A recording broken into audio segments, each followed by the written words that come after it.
Hello there.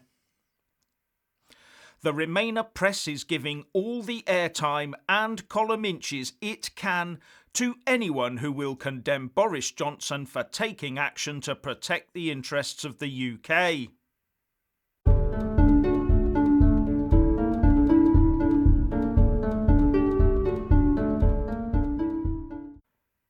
Firstly, please subscribe and like this video to give my channel a boost.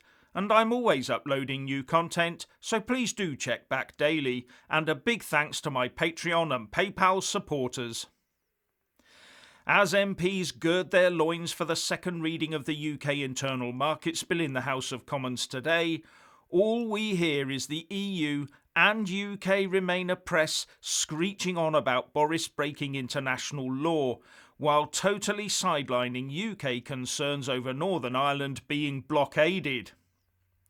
And the press coverage has been so one-sided that the UK Brexit negotiator Lord David Frost felt compelled to go to Twitter to put the UK case. And thus far, I've seen just about nothing from mainstream press outlets referring to his statements.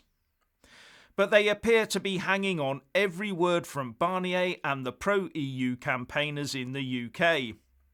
Oh, and David Cameron is the latest former UK Prime Minister to surface and start voicing his concerns over the actions Boris Johnson is taking.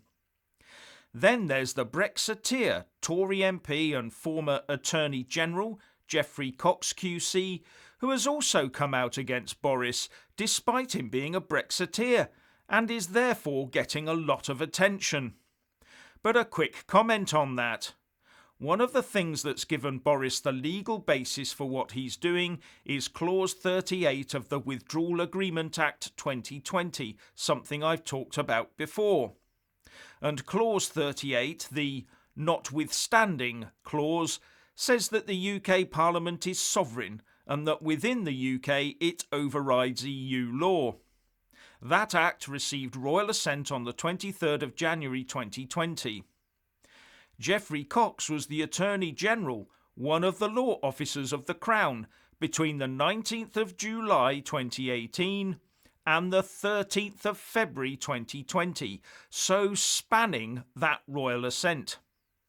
This is what Tory MP Steve Baker tweeted out on it. Geoffrey Cox was Attorney General from the 9th of July 2018 to the 13th of February 2020. So he was the Attorney General who allowed the notwithstanding clause in the EU Withdrawal Agreement Act 2020. So didn't Cox know what the likely outcome for such a clause would be? Anyway, let's get back to Michel Barnier, Lord Frost and the central issue of EU attempts to blockade Northern Ireland from the rest of the UK. Barnier put out two tweets over the weekend saying, "Protocol on Ireland and Northern Ireland is not a threat to the integrity of the UK. We agreed this delicate compromise with Boris Johnson and his government in order to protect peace and stability on the island of Ireland. We could not have been clearer about the consequences of Brexit. Sticking to facts is also essential. A case in point. The EU is not refusing to list the UK as a third country for food imports. To be listed, we need to know in full what a country's rules are, including for imports. The same objective process applies to all listed countries." But, as has been pointed out, the UK is not changing anything after the Brexit implementation period ends, and if we do, then the WTO and the EU will be informed first in plenty of time. This is what all third countries that trade with the EU do, so why single the UK out for special treatment at this stage in the talks? And here's what Lord Frost said in a series of 7 tweets in reply to Barnier's talk of facts, something that most of the press seem to have overlooked. "I would like to make a few comments and state a few facts in my capacity as the PM's negotiator in the current and last autumn's talks. On the protocol, we indeed negotiated a careful balance in order to preserve peace and the Belfast Agreement.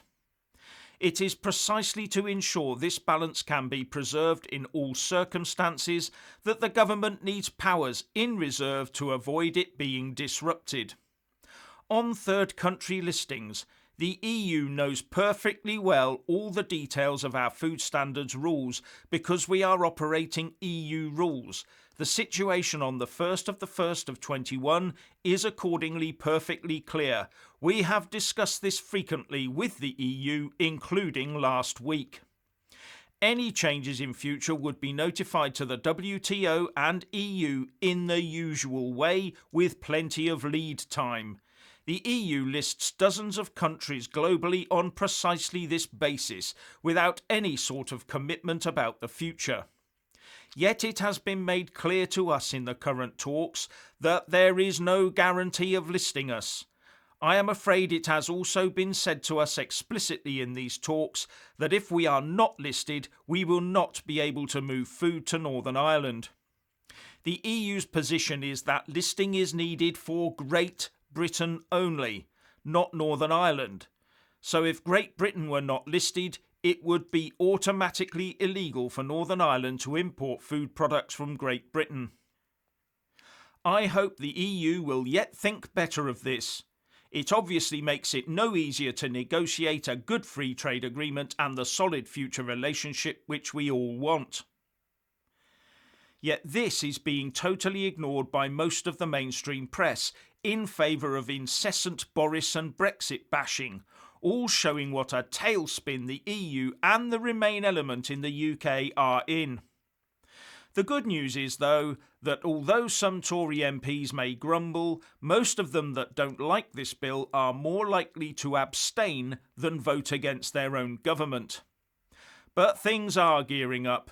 The Internal Market Bill, once it gets through today's vote at maybe 10 o'clock tonight, will then be debated in the Commons over 4 days. Those 4 days have now been split up to cover Wednesday and Thursday this week and Monday and Tuesday next week. Plenty more fireworks to go, and as I said yesterday, Tory MPs must back Boris and the UK. Anyway, if you want to hear more from me, please don't forget to subscribe and also press that little bell, or you won't get any notifications. And if you want to see more of me, buy a mug with my mug on it by following the link in the descriptions box below, and support me on Patreon or PayPal. So what do you think about all of this? Please share and comment, and thank you for watching. Please do like and share this video, and also subscribe to my channel. And when subscribing, please do remember to press on the little bell next to the subscribe button. That way you'll get an alert every single time I put up a new video. And thank you very much for watching.